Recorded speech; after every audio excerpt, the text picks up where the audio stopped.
I hope so. All right, we're live. Hey everybody, Paul here. I was gonna go live with Greg this afternoon, but he ended up getting a little under the weather here, so I'm kind of freestyling. And I didn't really know how to fill in here because Greg and I were gonna talk about something entirely different. But I thought, why don't we do like an ask me anything kind of a situation? So if you have any questions about the industry, marketing, business growth ideas, how to meet clients, how to have better follow-up, what could you do at an open house to land more buyers, anything that you can think of, ask away, and I'll do my best to answer on the fly. So while we're waiting for people to tune in, 2 announcements. On Monday, Don's live stream is going to have Matt Kiproff from Star Title here, and he's going to be answering any and all of your title questions. So if you guys have any burning questions about title, great time to ask them this coming Monday at 1 o'clock.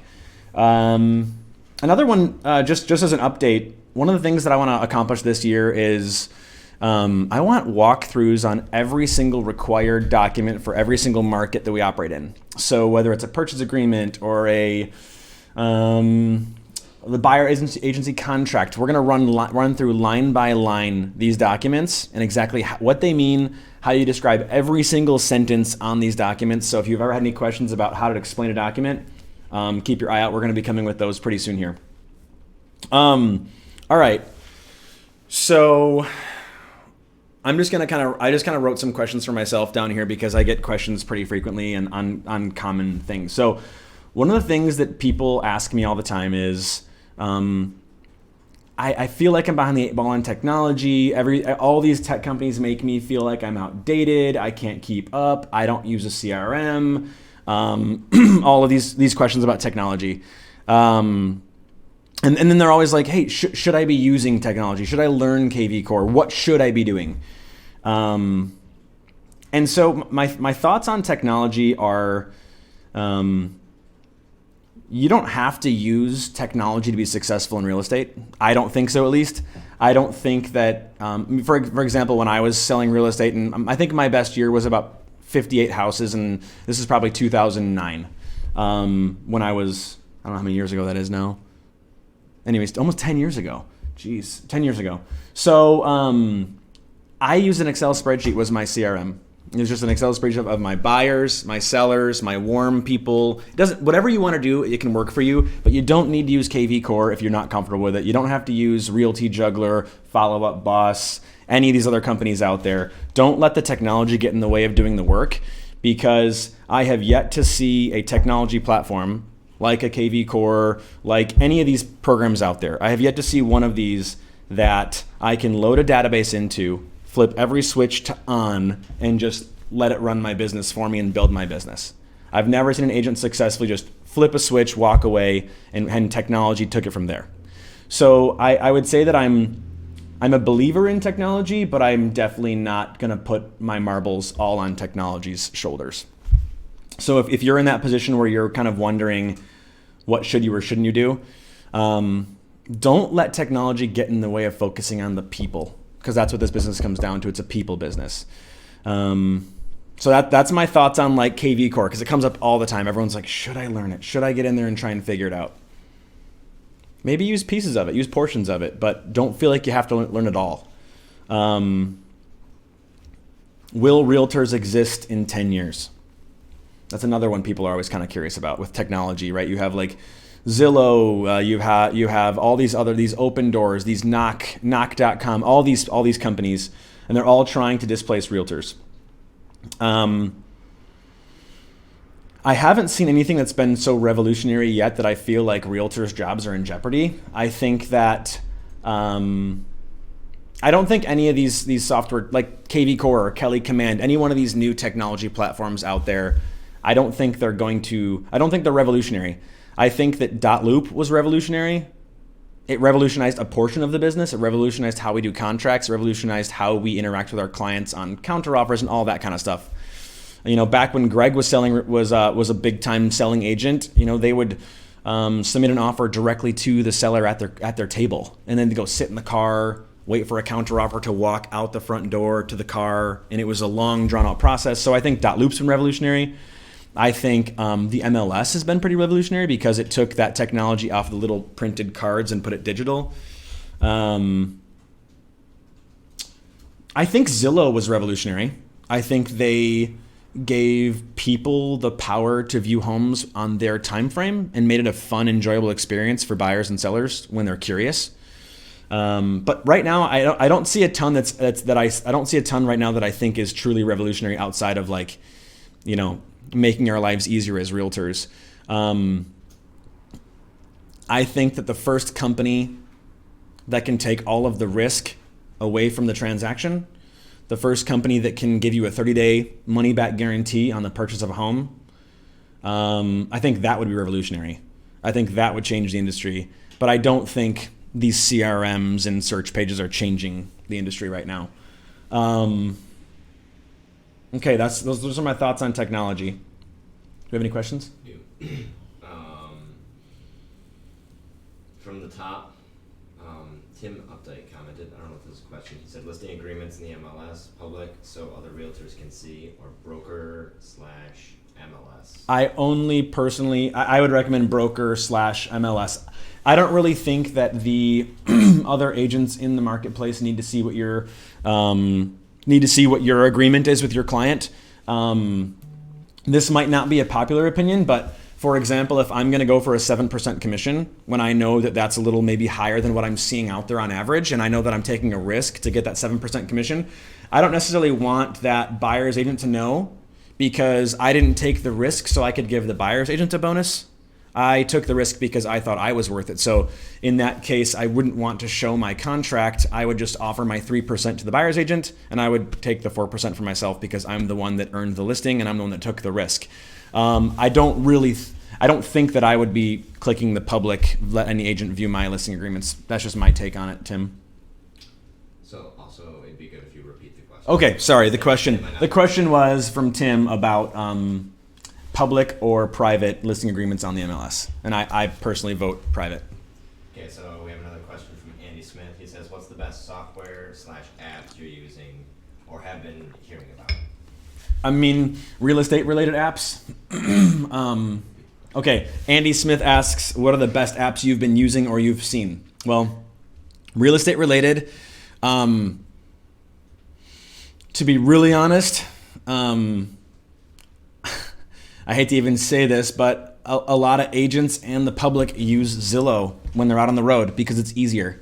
If you're looking for really instant information on taxable, like tax information on a house, I hate to even say this, but it's so much quicker than the stuff that's already out there.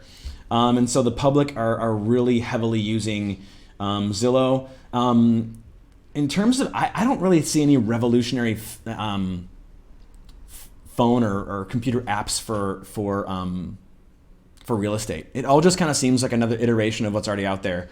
I will tell you the apps that I do use on a regular basis personally. I live and die by my Google Calendar, obviously. But I use Blinkist, which is a really great way to get snapshots of books. It's $100 a year, and I can pretty much listen to any book out there. I can listen to all of the highlights and summaries of the book. It's like Cliff Notes, audio Cliff Notes. And if you think about the self-help, self-development, like professional book marketplace, there's like 1 million new books a year. And how is it possible that you or I can raise families, run businesses, help clients, have free time, have downtime with your family, and then read all these books that you're supposed to read? Everyone's telling you got to read this book, read this book, read this book. So I use Blinkist, and I can listen to, for example, like Find Your Why in like 15 minutes, and it gives you really, really amazing like snapshots. And the reason I stumbled onto Blinkist was because I was actually reading another professional development book, and he's like, look, do yourself a favor and read the Cliff Notes on these self-help books, because these self-help books are essentially, long articles that should have been like op-ed pieces in the New York Times that someone stretched into a book to sell a book, when it's really one simple concept or a few simple concepts. You don't need to spend the next 8 hours of your life to gain those concepts. So it's been really good for me. I mean, I've been able to listen to, I don't know, maybe 30 different books in like 20 minutes while I'm on my drive, and I get the key components And if I really want to go back and read a book, I'll go back and I'll read the book or I'll listen to the audio version of the book. But for me, Blinkist has been really cool. What else? Andy, I'm curious what apps you've been using. All right, so we have another question from Jessica Mann. She asked, when will the new 2020 listing and buyer books be out? Great question. We just got the stats put together. Oh, when will the 2020 listing and buyer books be out? They're going to be coming up. I would say we're going to have them wrapped by the end of this month. We have the stats all in, so we're just kind of plugging them in. Maybe a couple updates here and there. One thing I'm considering doing is creating a smaller version. We had a couple people suggest maybe the ones we have now are a little bit large. So we might keep the large versions, but maybe we can make a more affordable, smaller version that just has like a stapled binding versus the really nice sort of squared off soft feel cover with that binding. So I've got some ideas and the marketing team's kind of looking at me like, this is all news to us, but I got to keep them on their toes. So that shouldn't be too long. I'm going to get those out really quickly here. We'll get the digital versions out before we have the printed versions, but those are a high priority right now. So give me 2 weeks or less to get them out. All right, so we have a question from Renee Malberg. She says, Hey, Renee. Do we have a resource/procedure for advocating for our clients in property rights issues? Example, preparing support for a CBA appeal. Oh, man. Okay. Renee asked a question, and I'm not sure I heard all of it, so I'm going to see if I can find it on my computer here. Here it is.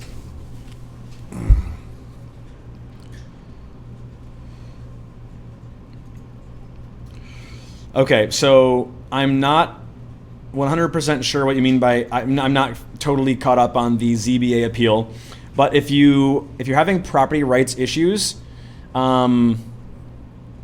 I would need to probably sit down with you to figure out a little bit more about what you're specifically referring to, and then I would want to tag in like Don and Eric, and then we could get specific answers for this. But in terms of resources or procedures, in terms of property rights issues, I'm not sure I have a very good answer for you on that one right now, unless you maybe want to give me a little bit more information on that. Jessica, I also use Cam Scanner. Which is really great if you're like in a pinch and you need to get something sent over. Oh, you can just pull the stream up on your computer. Okay. All right. Business page versus personal page on Facebook. I'm sure we all have an opinion on this. I think business pages have a place, but I think when you are thinking about a business page and a personal page, I guess my question is to ask yourself how often you interact with business pages and what those business pages do, or how frequently are you paying attention to business pages from other people and other companies. When I look at my life, I look at what business pages I frequent. It's typically a restaurant. I'm wondering what the menu looks like, and I'm wondering what time they're open and what time they close, and if they take reservations. So that's probably my number one business page search. But I think that business pages can lend some professional sort of credence that you are who you say you are.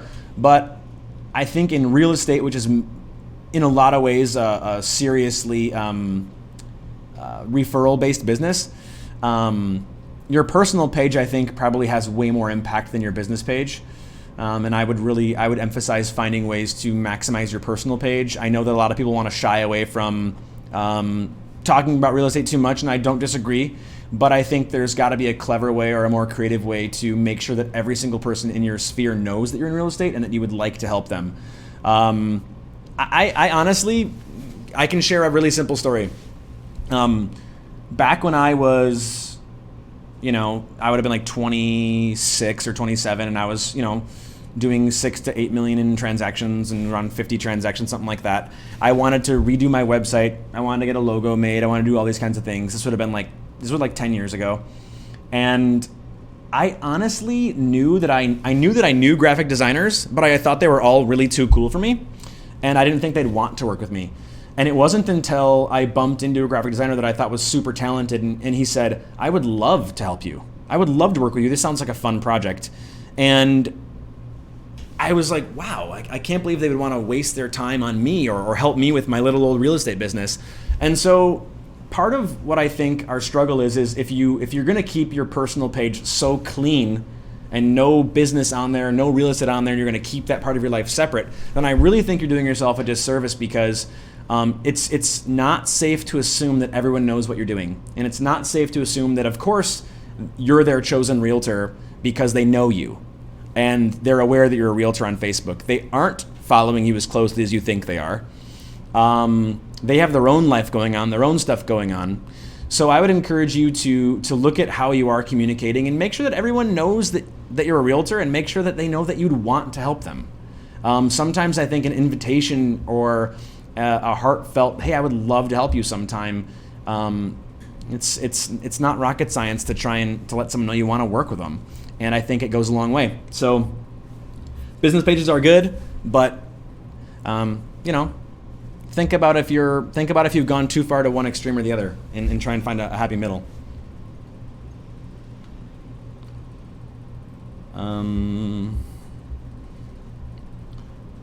Anything? Okay. So the reasons that I hear people don't want to follow up with their past clients, or just choose not to, or want to just pretend that like it's not an important thing. So I think follow-up is literally the name of the game. If you're an established realtor, follow-up is the name of your business. It's follow-up. It's huge. The stats show that 80% of people say they loved their realtor and work with their realtor again. And only 25% of people use their realtor more than once. So we have a massive disconnect here on following up. And, I was talking to some really cool agents in Kalamazoo about this, and then in Muskegon as well.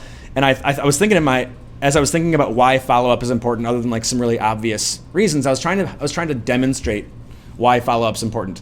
So anyone here who was like in high school or college, right? Think back to your professors, think back to your teachers' names. Your teachers. Can you recall your professors' names in college? Really think now, rattle off the names of your professors in college. And I think if you're like me, you're probably going, I think I can maybe name one professor from college. And I think that's a really good example of the general public when they try to recall their realtor. I have literally been getting my hair cut, and the realtor, she couldn't remember the name of her realtor. She's like, oh. And so if you can't remember the name of your professor, what makes you think that every single person you've worked with can remember your name? To be quite honest, can you remember the name of every past client you've had? And so that's one reason why I think follow-up is so important, is that we think that we made such a wonderful impact on that client that they're going to work with us again. And that's not the case, and the stats prove that's not the case. So my challenge for you is to think of a creative way to stay in touch. And sometimes when I'm having this conversation with a realtor, they'll say, well, I'm kind of embarrassed because I haven't talked to him in like 2 years. Or they'll say, I don't want to sound salesy. I feel like if I call him up now, it's going to look desperate. Or they'll say, I just don't even know what to say. Right? Those are like the three main reasons people choose not to follow up. And if that's how you're feeling, then I think it's okay to call it out. And you can be like, hey, you know what, Dom, I'm so sorry I haven't kept in touch, man. I wish I would have kept in touch. I'm gonna do a better job of it, right? I'm gonna do a better job going forward. But hey, I haven't talked to you in a while. How's your house? Did you guys ever remodel the kitchen? Did you guys redo the bathroom you said you were gonna redo? How's the house working out for you guys? And find a way to connect. Don't let the failures of the past define how you go forward into the future, right? Don't let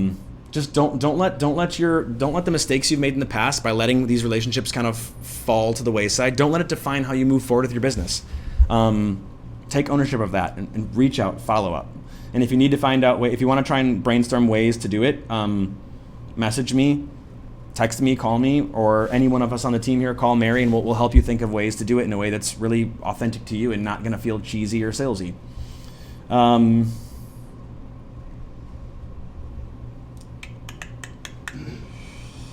Question from Jessica Mann. She asks, how often do you send emails to past clients without being salesy or annoying? Or is this the question you used to answer? Okay, this is a good one.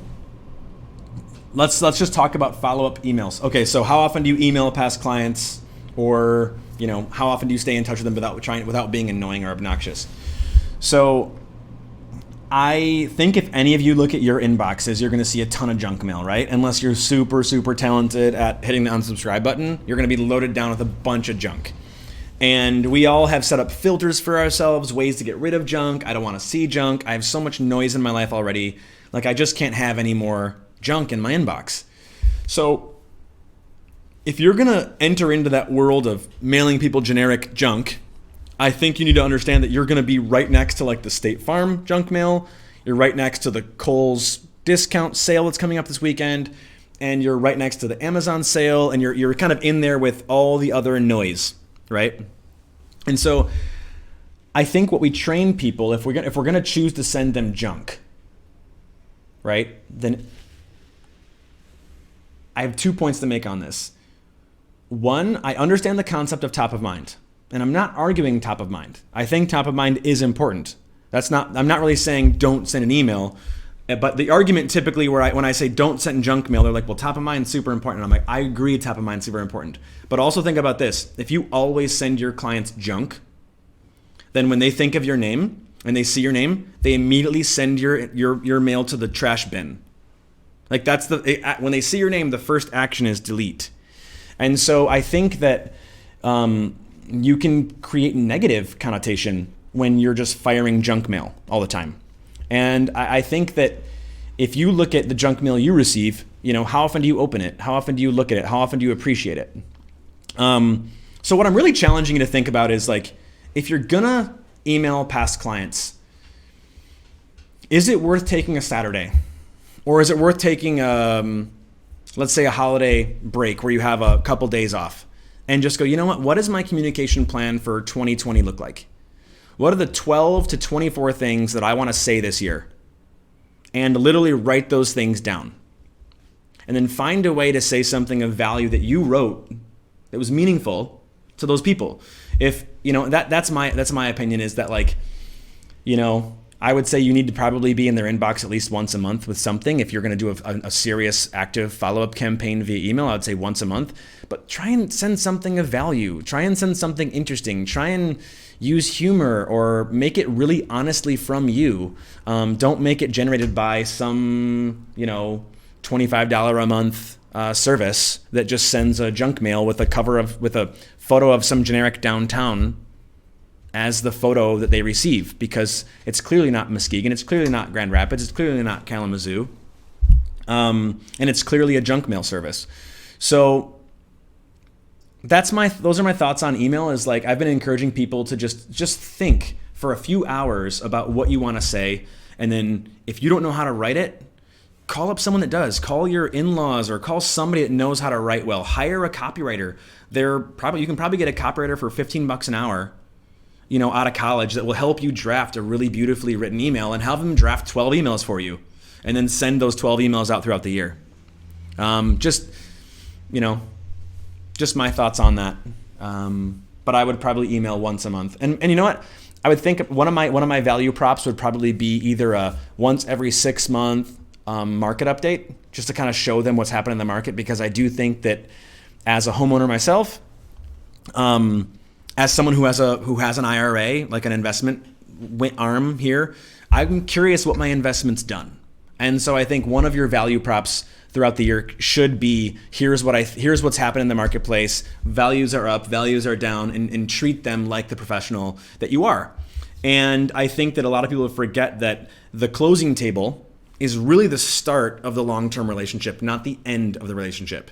So obviously we all look at the relationship as the transaction. But the relationship really truly begins at the closing table. The best realtors realize the relationship begins now. We've closed, and now the hard part is, how do I build this relationship going forward and receive referrals for the next 7 years before they decide to sell their own home again? So, good question. All right, I'm looking at my list here. Okay, so what if open houses aren't working for you?